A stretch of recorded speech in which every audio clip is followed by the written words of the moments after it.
की श्वास घेण्याचा जो वेग आहे तुमचा तो तुम्ही कंट्रोल करू शकता. आता थोडे एक स्टेप पुढे जातो. श्वास घेणं आणि सोडणं म्हणजे प्राणायाम नाहीये.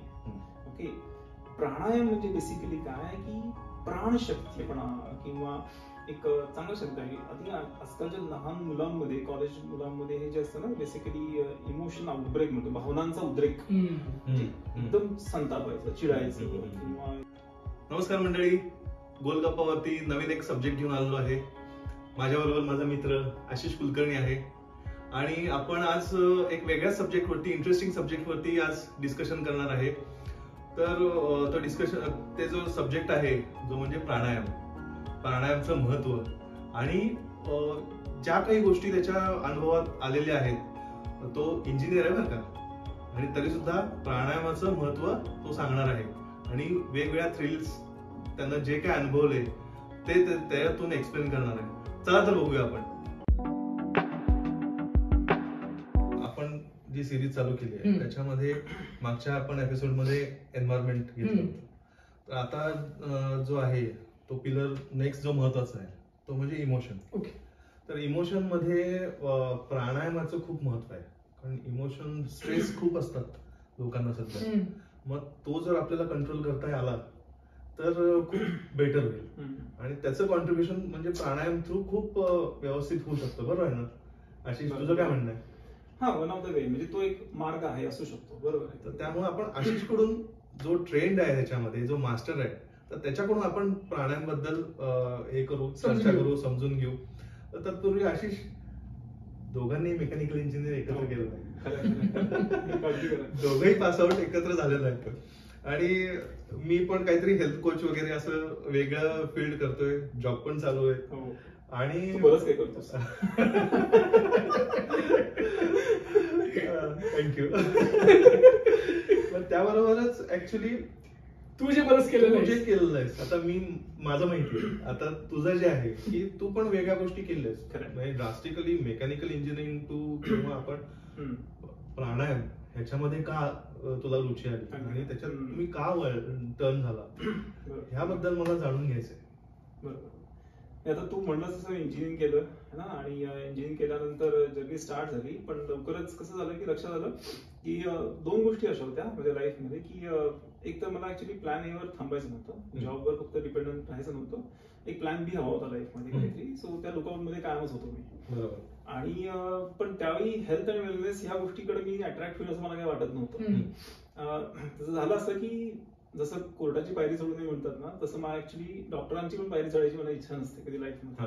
आणि मी त्याच्यासाठी खूप स्केप्टिकल असतो. आणि मी माझ्यासाठीच नाही, माझ्या फॅमिलीसाठी पण ऍप्लिकेबल आहे. आणि त्याच्यासाठी जे काही लागेल ते प्रिव्हेंटिव्ह गोष्टी कायम करायची तयारी असते माझी. आणि हे माझ्या आईसाठी पण ऍप्लिकेबल होतं. तिचे हेल्थ चॅलेंजेस बरेच होते. आणि माझ्यासाठी जर म्हणशील तर बेसिकली असं होतं की मला सायनोसायटिसचा खूप त्रास होता. आणि मी इतक्या गोळ्या खायचो, डोंट आस्क. म्हणजे त्याला मला ऍक्च्युली धुळीची अलर्जी होती आणि उन्हाची पण अलर्जी होती. तर त्यावेळी इतक्या गोळ्या खाण्यात आल्या माझ्या, आणि त्यावेळी माझं मी हुडकत होतो की काय ह्याच्यावर सोल्युशन आहे परमनंट ना. तर मला असं सजेस्ट केलं गेलं की प्राणायाम हा एक ऑप्शन असू शकतो तुझ्यासाठी. ओके. तर त्याही मग मी थोडंसं ट्राय आउट करायचं ठरवलं. आणि त्याच्याबरोबर मी ह्या फील्डमध्ये का आलो तर बेसिकली एक एंटरप्रेन्योरशिप हा अप्रोच होता. आता एंटरप्रेन्योरशिप म्हणजे काय की आपल्याकडे कोणता तरी प्रॉब्लेम स्टेटमेंट पाहिजे की जे लोकांना आम्ही सॉल्व्ह करू शकतो. सध्या मोठा प्रॉब्लेम काय लोकांचा, तोच बिझनेस आहे ना ऍक्च्युली. सो अगदी हंटर अँड गॅदरर एज पासून जर बघितलं, अश्विनी कालापासून बघितलं तर हेल्थ हा मोठा ऍस्पेक्ट आहे जो फ्युचरमध्ये पण राहणार आहे. सो ह्याच गोष्टीसाठी जर काही आपण करू शकलो ना की लोकांना हेल्प करू शकलो. आज लोक इतके पीडित आहेत की गोळ्या खातात फक्त आयुष्यामध्ये. तर त्यापासून त्यांना दूर कुठे जर घेऊन घेता आलं, प्रिव्हेंटिव्ह अप्रोच काही करू शकलो ना, तर ते माझ्यासाठी खूप चांगलं होतं. हळूहळू मग पॅशन बिल्ड होत गेली. मग त्याच्यामध्ये माझी वाईफ स्वर्धा, तिनं मग एक प्रॉपर सर्टिफिकेशन केलं सिम्बॉयसिस मधनं. तिने डिप्लोमा केला त्याच्यातनं आणि ती सर्टिफाईड न्यूट्रिशनिस्ट आहे. आणि मग मी पण भरपूर त्याच्यात अभ्यास केला, म्हणजे भरपूर वर्कशॉप्स केलेत, भरपूर सर्टिफिकेशन्स केली आहेत, भरपूर पुस्तकं वाचलेली आहेत त्याच्यामध्ये. आणि मग हेल्थ आणि वेलनेस कोच म्हणून मी काम स्टार्ट केलं. प्राणायामाकडे जर यायचं म्हटलं तर माझे योग गुरु आहेत, अश्विनी पाठक म्हणून आहेत. तर त्यांच्याकडे मी साधारणपणे 6 वर्ष प्रॅक्टिस करतो प्राणायामाची. आणि अगदी म्हणजे 4 ते 5 महिन्यानंतर मला सायनोसायटिसचा त्रास झालेला नाही आणि टचवूड आजपर्यंत नाही येतो. ओके, हा मोठा फायदा मला स्वतः मागे जाणवतो. आणि मग प्रॅक्टिस करत होतो आणि आधी काही असं नव्हतं मला की कुणाला घेऊन शिकवावं किंवा त्यांना हे नॉलेज द्यावं वगैरे असं काही त्यावेळी नव्हतं वाटत मला. पण मागच्या एक 8 ते 10 महिन्यापासून मग मी स्वतःची बॅच चालू केली प्राणायामाची. ओके, आणि अगदी विनामूल्य. त्यातनं माझा कुठलाही दुसरा हेतू नव्हता असतो की जस्ट एक लोकांना कळावं की प्राणायामाचं महत्व काय आहे. तर त्याच्या हेतून मग मी चालू केलं होतं आणि मग ते नंबर वाढत गेला आणि बऱ्याच लोकांनी असे अनुभव शेअर केले जे असं ऐकून मला असं वाटतं की थोडं स्केल अप करायची गरज आहे, की खूप लोकांना गरज आहे ह्या गोष्टीची. तर त्यातले काही असे होते की कोणी दम्याचा पेशंट होता त्याच्यामध्ये, कोणी इम्युनिटीचे इश्यूज होते, ब्रॉन्कायटिस होते त्याच्यामध्ये, आणि त्यांनी मला असं सांगितलं की त्याला इतका मोठा फरक जाणवलाय. कोणी असं इतकं मायनर की घोरण्याचा त्रास थोड्या लोकांना, तर तो पण कमी झाला. आपल्याला नसतो, इतरांना असतो. म्हणजे ते आपल्याला तो त्रास स्वतःला कळत नाही, तो दुसऱ्यांना सांगायला लागतो, तो पण कमी झाला. असं अगणित फायदे आहेत ऍक्च्युली प्राणायामाचे. ते फायदे कसे आहेत काय ते सांगेलच नंतर. बरोबर. पण या फील्ड मध्ये अशा प्रकारे इंटरेस्ट. ओके, मग आता म्हणजे जे गुरु म्हणतोय ते कसे मिळाले? ते आता सोसायटी जिथे मी राहतो ना, तर त्या शेजारीच एक बिल्डिंग आहे, तर तिथं स्वर्धा जी म्हणजे वाईफ जी आहे ती योगासनासाठी जात होती. ओके, आणि मग त्यांच्यातर्फेच कळाली माहिती की ते प्राणायामचे पण क्लासेस घेतात. तर मग त्यांच्याकडे मग मी स्टार्ट केलं. मग ऑनलाईन कोरोनाचा टाइम होता तो, त्याच्यामध्ये ऑनलाईन पण बॅचेस व्हायच्या. मी ज्या बॅचेस घेतो ते ऑनलाईनच घेत होतो. ओके, हा, पण ऑनलाईन ऑफलाईन या गोष्टी होत गेल्या. प्राणायाम समजा, ओके, म्हणजे प्राणायामाचा तुमच्या लाईफ मध्ये असा कोणत्या प्रकारचा फरक जाणवतो तुम्हाला की माझी इन जनरल लाईफ चालू आहे आणि मी प्राणायाम रोज करतोय, तर त्याचा असा काय वेगळा फरक आहे? म्हणजे सायनोसायटिस झालं हे एक ठीक आहे, बरोबर, या गोष्टी झाल्या 4 महिन्यातच ते संपलंय, पण तरी सुद्धा अजून कनेक्टेड आहेस तू. अगदी बरोबर. प्राणायामाचे फायदे जर सांगायचे म्हणले ना, सगळ्यात मोठा फायदा म्हणजे काय की तुमचं मन शांती मिळते. स्ट्रेस लेवल जे तुम्हाला तुमचा दुसरा पिलर जो आहे ना, तोच ऍक्च्युली आहे की तुमचं स्ट्रेस लेवल ड्रास्टिकली कमी होतो. सगळ्यात महत्वाचं म्हणजे उत्साह आणि एनर्जी वाढते. ओके, आणि चिडचिडेपणा कमी होतो ना, तुमचं एकूणच कॉन्सन्ट्रेशन फोकस जे आहे ते वाढण्यासाठी मदत होतो. ग्रास्पिंग लेवल वाढते तुमची. हे खरं तर विद्यार्थ्यांसाठी जे आहे ना ते खूप उपयोगाचं आहे. असं का आहे, म्हणजे का या गोष्टी होतात? म्हणजे हे मिरॅकलच आहे. थोडं टेक्निकल मध्ये जायला पाहिजे ना. आता हे टेक्निकल जायचं असेल तर लोकांना प्राणायाम म्हणजे काय, तर प्राणायाम म्हणजे काहीतरी श्वसनाच्या संदर्भात आहे. श्वास घ्यायचा सोडायचा इथपर्यंत माहिती असेल, जी मला पण माहिती. बरोबर. म्हणजे माझी मुलगी तर फुसफुस म्हणते त्याला, सो तिला पण मी सांगतो. पण ऍक्च्युली जर टेक्निकल तशी बघितली ना तर श्वासोश्वासाच्या पलीकडे प्राणायाम आहे. आता थोडं श्वसनाबद्दल बोलतो. ओके, श्वसन म्हणजे काय, बेसिकली आपल्याला गोष्टी माहिती आहेत की आपल्याला अनिरंतर आपला श्वास चालू आहे. ही पहिली गोष्ट आपल्याला माहिती आहे.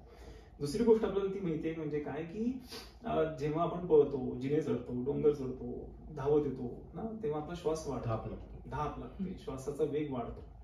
आणि तिसरी आपल्याला गोष्ट माहिती म्हणलं की समांतर लाईन आली की संपणार आहे. ह्या 3 गोष्टी आपल्याला माहिती आहेत. बरोबर. आपला श्वासोच्छ्वास जो आहे तर तो आपल्या विचारांवर खूप डिपेंड करतो. जेव्हा तुम्ही जास्ती विचार करता की तुम्ही चिडचिड करता किंवा तापट आहात, एकदम एक्साइट झालेला आहात किंवा एकदम दुःखी आहात, नैराश्य आहे, कायमस्वरूपी नैराश्य आहे, त्यावेळी तुमच्या श्वासाचा पण वेग वाढतो. तुम्हाला धाप लागल्यासारखे श्वासाचा वेग त्याच्यावर नाही. सो थोडक्यात बेसिकली काय की तुमचा श्वास हा मनाचा आरसा आहे असं म्हणू शकतो. ओके, म्हणजे समजा मी चिडलाय तर माझा श्वासचा जो काउंट आहे तो जास्त वाढू पण शकतो, आणि शांत असेल तर मी श्वासचा काउंट कमी करू शकतो. एका नॉर्मल मनुष्यासाठी एक्साइट असेल तर पण होणार होतो, अगदी होतो. म्हणजे वाईट गोष्ट असू दे, चांगली गोष्ट असू दे, एका नॉर्मल मनुष्यासाठी एका मिनिटामध्ये तो माणूस जातो 14 ते 20 वेळा श्वास घेतो.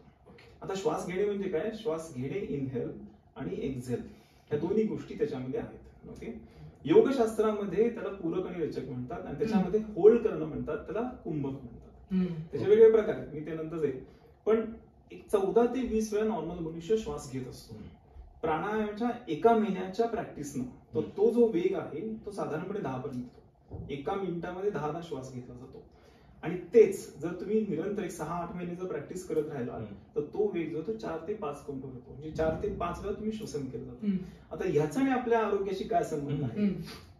तुम्ही जर ससा, उंदीर, कुत्री ही जी असतात ना, त्यांचं बघितलं श्वसन जर बघितलं खूप फास्ट असतं. कुत्र्याची तर जीभ बाहेर असते आणि श्वसन इतकं सेकंदाला 2-3 वेळा तो श्वास घेतो सोडतो.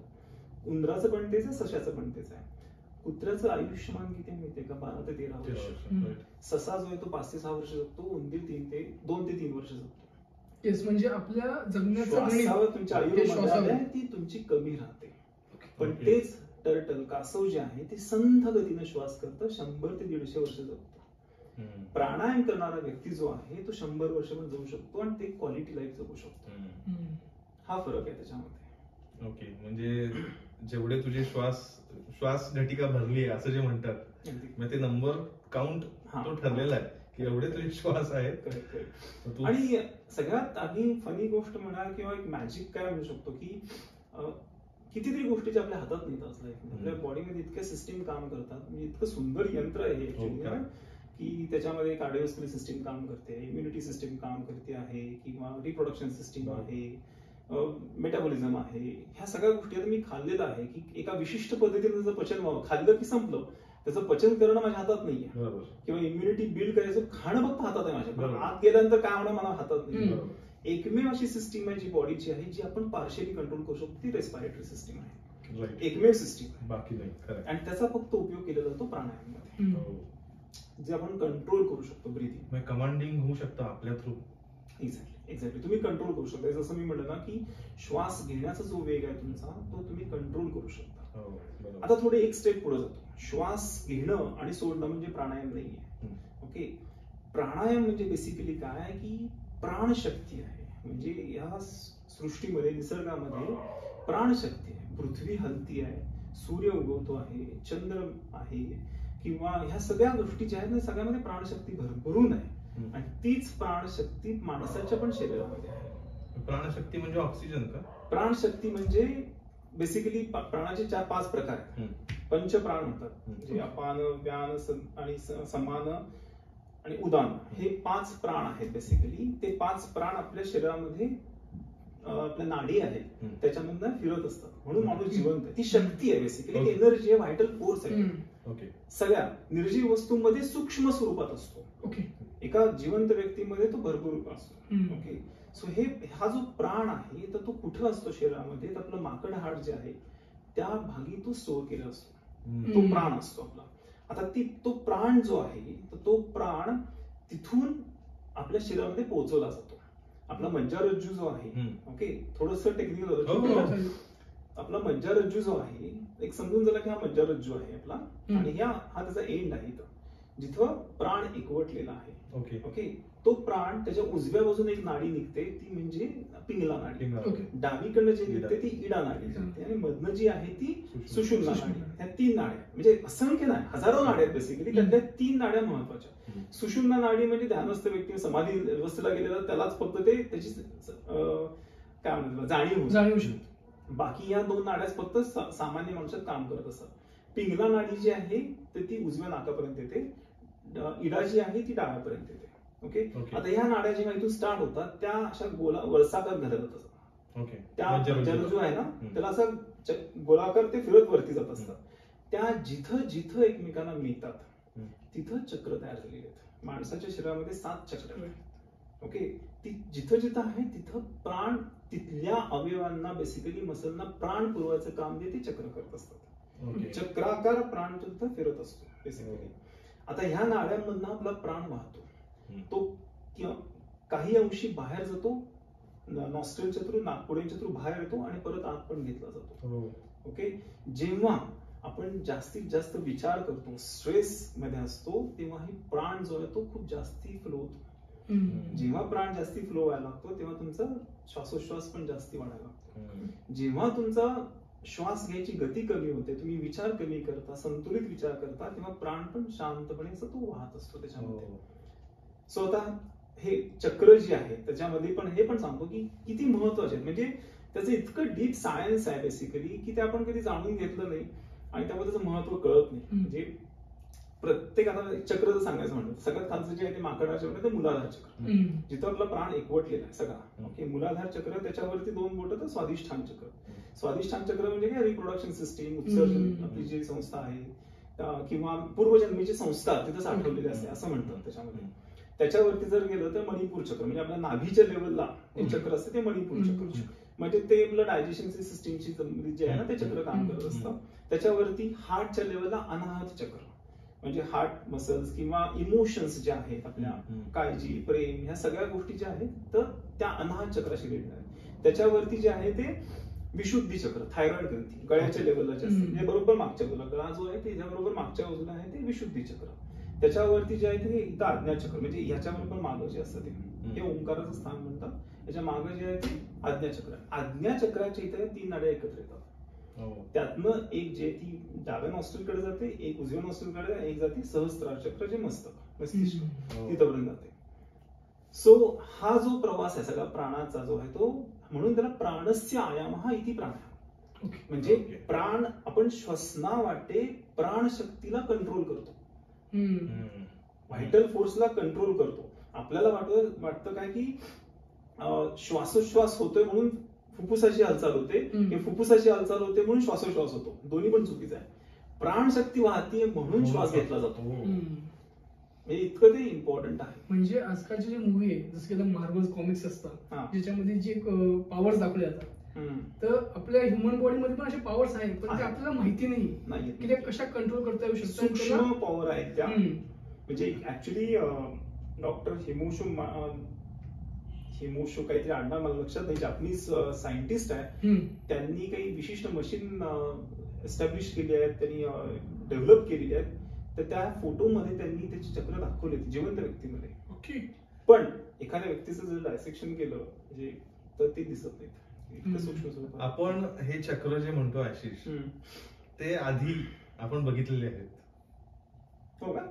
म्हणजे ऍक्च्युली म्हणजे आपण असं डायरेक्ट बघितलं नाही, पण टीव्हीवरती बघितलं. ओके. शक्तिमान. बरोबर ना? करेक्ट. शक्तिमान होता है काय तो होतं ते गाणं नाही माहिती, पण होता है जब आदमी को अपना ज्ञान. म्हणजे दादा मला एक सांग तू की जेव्हा तू शक्तिमान बघितलं असशील तेव्हा चक्रांचा विचार केला होता का? अरे कुठलं काय, पण चक्र दाखवायची तिथे, म्हणजे थोडं ते सगळं अगदी दिखावा वाटायचा. म्हणजे कसं आहे हे थोडंसं टेक्निकल खूपच झालं, त्यामुळं थोडंसं लाइटर नोटवरती आपण घेतलं की बाबा हे व्हिज्युअलाइज कुठं होऊ शकतं किंवा बघू शकताय. शक्तिमानचे रिपीटेड टेलिकास्ट जर असेल किंवा आधीचे एपिसोड बघितलं तर तिथं दिसेल की कसे कसे चक्र कुठं कुठं आहेत ते. प्रोडक्शन कंपनीला आपल्याला नक्की मेसेज करेल शक्तिमानची एपिसोड लोक परत बघायला लागली. बरोबर, खरं नाही. आता ह्याबद्दलच ना लोकांमध्ये जो प्रचार आहे तुम्ही आजकाल बघायला सुरुवात केली, म्हणजे असं किती त्यांना त्यामध्ये डेप्थ माहिती हे नाही माहित मला, बट स्टील बऱ्याच ठिकाणी एक बॅनर लावलेलं असतं, त्यात ते 7 चक्र, ओके, ते 7 चक्रांचा एक फोटो असतो आणि बऱ्याच ठिकाणी त्याच्याबद्दलच एक नॉलेज दिलं जात असतं की हे कसं तुम्ही करायचं. तर ते नॉलेज समजा एखाद्याला मिळालं तर तो स्वतःच्या शरीरावर किती प्रमाणात एक विजय मिळवू शकतो. ओके, बर.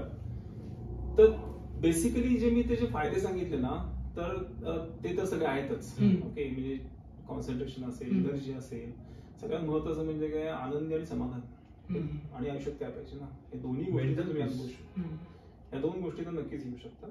आणि बाकीचे जे काही अगदी क्रॉनिक डिसिजेस आहेत जे तुमच्या लाईफस्टाईलमुळे तयार झालेले आहेत ना, तर तो मग डायबिटीस असेल किंवा थायरॉइड असेल किंवा ब्लड प्रेशर असेल, टाईप 2 डायबिटीस इथं सांगितलंच आहे, किंवा फॅटी लिव्हर असेल, ह्या सगळ्या गोष्टी ज्या आहेत, किंवा चिडचिडेपणा, किंवा एक चांगला शब्द आहे आधी आजकालच्या लहान मुलांमध्ये, कॉलेज मुलांमध्ये हे जे असतं ना बेसिकली इमोशन आउटब्रेक म्हणतो, भावनांचा उद्रेक, एकदम संतापायचं, चिडायचं किंवा एकदम कंट्रोल ना, ह्या सगळ्या गोष्टी कशामुळे झालेल्या, त्यांचा बेसिकली त्यांच्या स्वतःवर कंट्रोल नाही, त्यांच्या विचारावर कंट्रोल नाही आहे.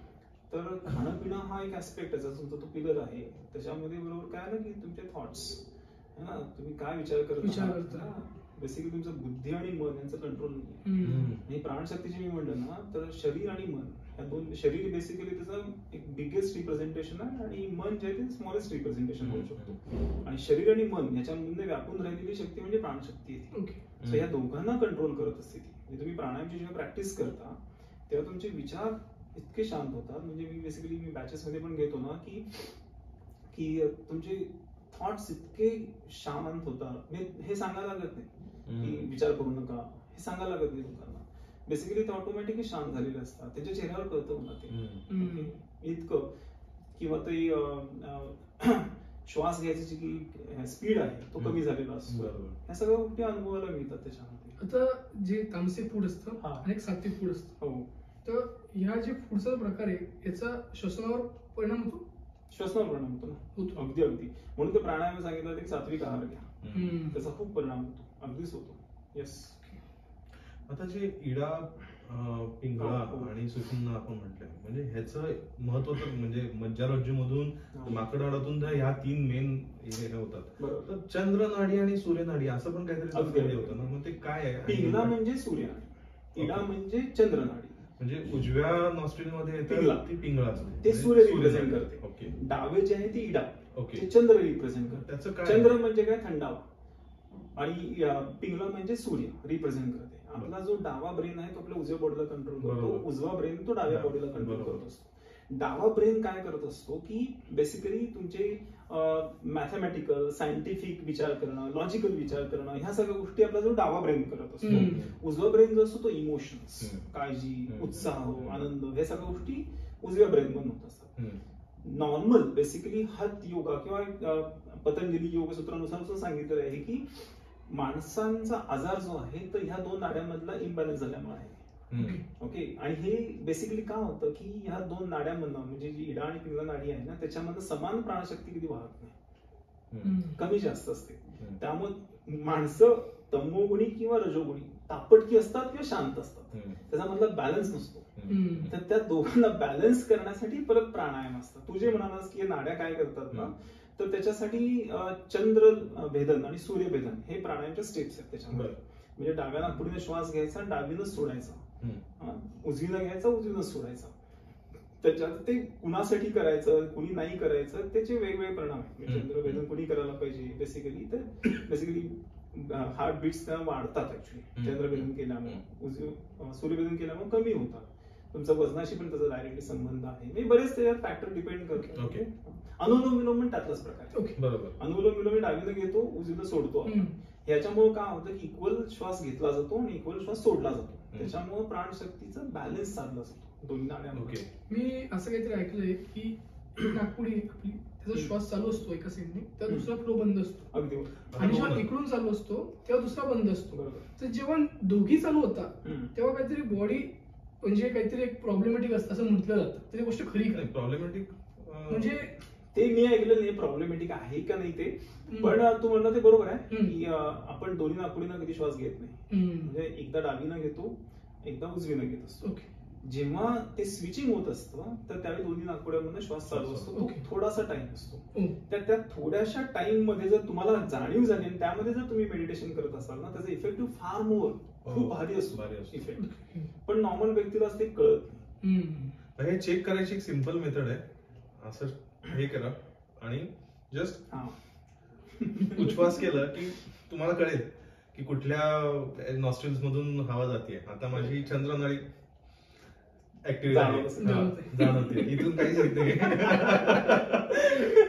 आता जे प्राणायामाचे जे वेगवेगळे प्रकार आहे, तर एखादा प्राणायाम म्हणजे एखादा प्राणायाम जो तुम्ही आपल्या व्ह्युअर्सला सोप्या तरी समजू शकता की तुम्ही हे केलं तर तुमच्या श्वसनामध्ये किंवा एखाद्याला सर्दीचा त्रास, मला स्वतःला त्रास आहे धुळीचा. सो धुळीचा त्रास खूप लोकांना असतो आणि दिवसेंदिवस धूळ खूप वाढते. तर त्याला तुम्ही कसं मॅनेज करू शकता, असं कोणते टिप्स? ओके. ह्याच्या आधी कधी प्राणायाम जर केला नसेल ना, मी सगळ्या व्ह्यूअर्सना पण सांगतो की प्राणायाम जर कधी केला नसेल तर अगदी बेसिक स्टेप्स प्राणायामच्या करणं गरजेचं आहे. सगळ्यात महत्वाचं मांडी घालून पहिल्यांदा बसा. अर्धातच बसायची का, कारण तेच बसायला येत नाही बऱ्याच जणांना, सुरुवात बघितली. त्याच्यानंतर काय की आपल्या श्वासाकडे लक्ष द्या. बाकी अगदी धकाधकीच्या लाईफमध्ये बाकी काही नाही जर करेल जमला तरी दिवसातनं 3 वेळा फक्त स्वतःचा श्वास मोजा.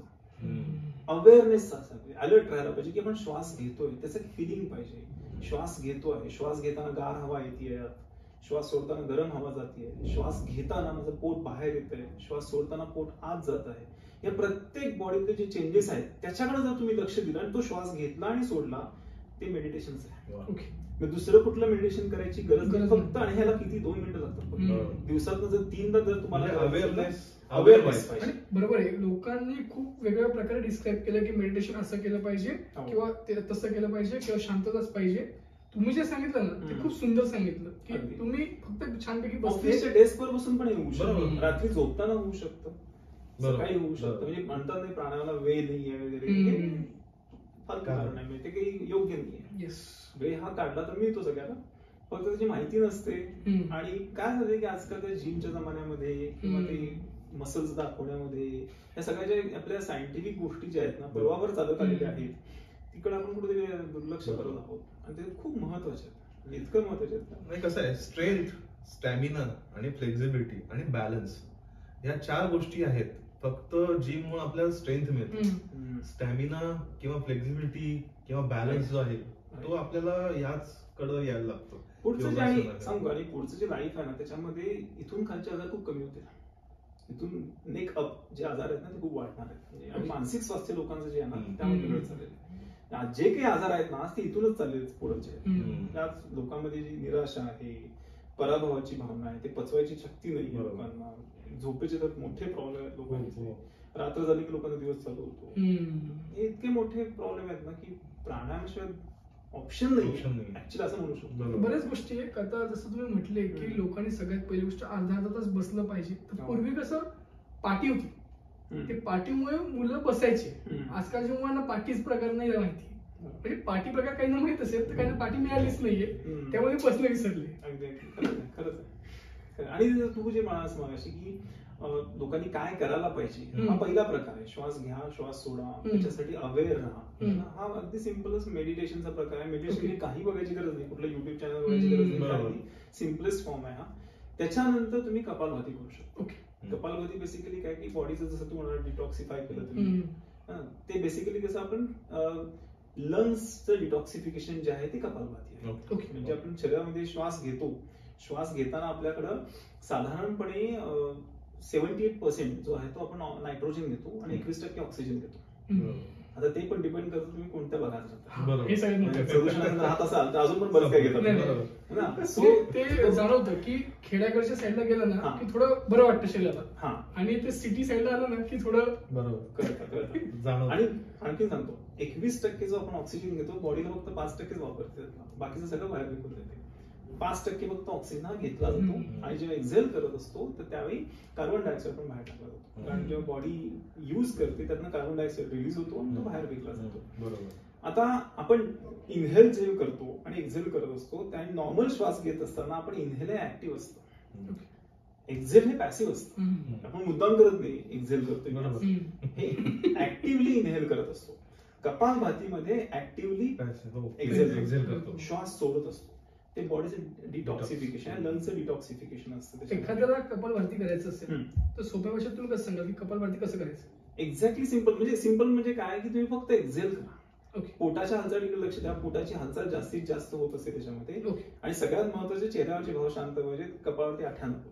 नाहीतर पूर्ण बॉडी हलून सुद्धा बरेच जण करतात कपालभाती, किंवा सगळ्यांना वाटतं कपालभाती म्हणजे फोर्सफुल ब्रीदिंग आहे, तर ते म्हणजे खूप जास्ती शरीर हलवून वगैरे काही गरज नाही. चेहऱ्याचे भाव शांत पाहिजे, फक्त एक्झेल करा. आणि लोक मला हे पण विचारतात मग ऑक्सिजन कसा मिळणार किंवा श्वास घ्यायचा की नाही, ते तो पॅसिव्ह भाग, त्याच्याकडे लक्ष देऊ नका, तो पॅसिव्हली घेतला जातो श्वास. आता हे हा जो इंट्रोड्यूस केला आपल्याला कपालभाती तो म्हणजे रामदेव बाबांनी केला. हो ऍक्च्युली म्हणजे मला पण तेच माहिती. बरोबर.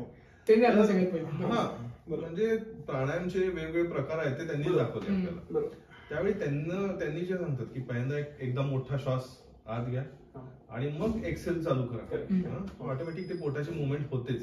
काही काळा इनिशियली आम्ही पोटच हलवायचो, आम्हाला वाटायचं की ते पोटाची मुवमेंट होते, पण नंतर कारण रामदेवांचं तेच दिसायचं ना, नंतर ते कळालं की अरे ते श्वासामुळे ऑटोमॅटिक पोट हलतं, त्याला वेगळं हालायला लागत नाही.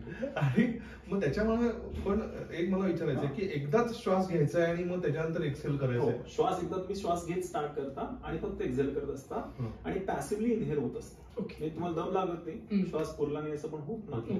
सुरुवात जर करत असाल तर नक्की श्वास जर दम लागत असेल तर थांबा, थांबून परत स्टार्ट करा. कपालभाती आणि सुरुवातीला जी आहे ती साधारणपणे 30 ते 40 सेकंदच करायची. त्याच्यानंतर हळूहळू वेग वाढून 1 मिनिटापर्यंत करायची. म्हणजे एकदा तो इनहेल केला त्यानंतर तो जेवढा इनहेल केलाय तेवढा एक्सेल करायचा. मी करून दाखवू का? ओके चालेल का? ऍक्च्युली मांडी करून बसतो व्यवस्थित.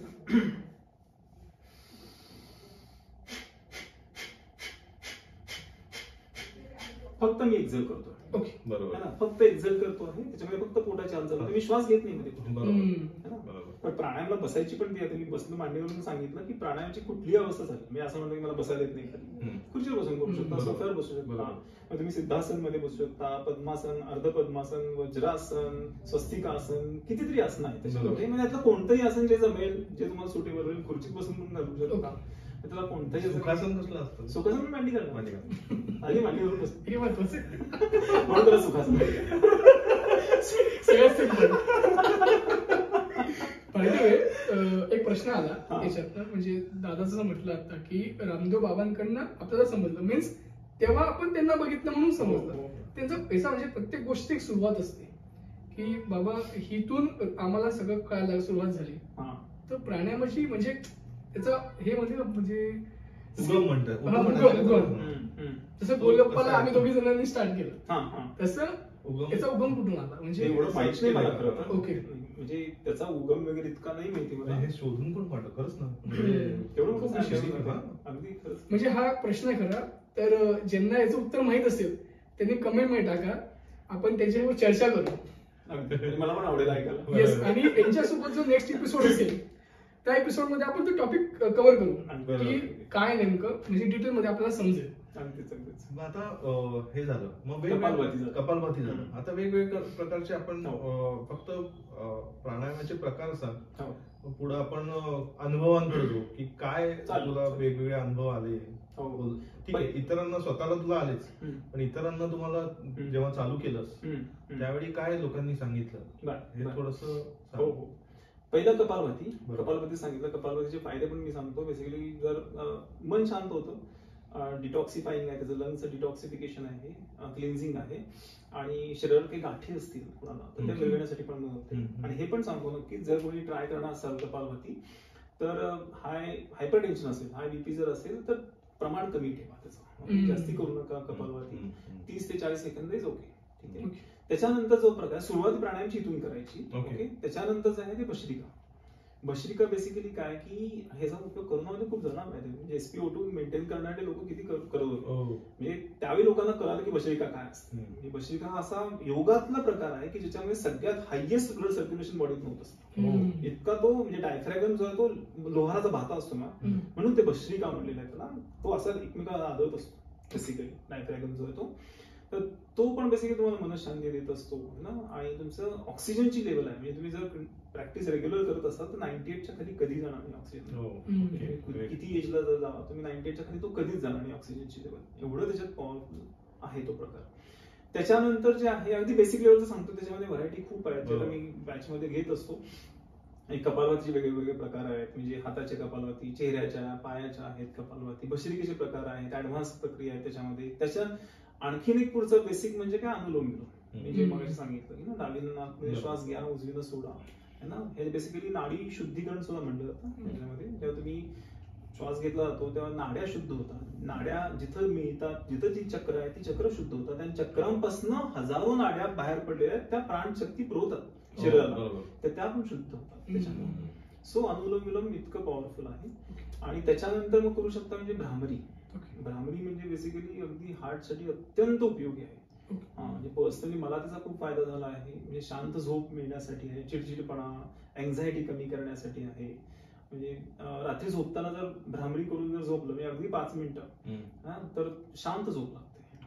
शांत झोप लागते आणि टेन्शन कमी होतं त्याच्यामुळे. हे पण बघितलेलं आहे आणि मला ते अनुभव पण आलेले आहेत. लोकांकडून मी ऐकतो भ्रामरी. आणि सगळ्यात शेवटचं म्हणजे काही नाही जमलं तर एवढं तरी करू शकतो. आणि सगळ्यात शेवटचं ओंकार.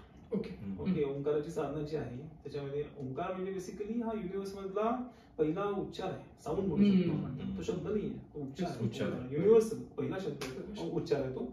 आणि ओंकार जो आहे तो 3 अकार, उकार आणि मकार पासून बनलेला आहे. सो त्याचे वेगवेगळे फायदे आहेत. म्हणजे आकार करता तुम्ही नाभी आणि खाली तुमचे लोअर बॉडी आहे त्याच्यावर तुम्ही फोकस करता. उकार करत असताना गळा आणि ही कोर बॉडी जी आहे नाभीपर्यंत तिथं तुम्ही फोकस करायला पाहिजे. आणि मकारमध्ये तुमचं मस्तिष्क म्हणजे डोक्यावरती लक्ष असतं. हे जे आहे म्हणजे एक ओंकार जो आहे तो 3 पासून बनलेला आहे. ओके,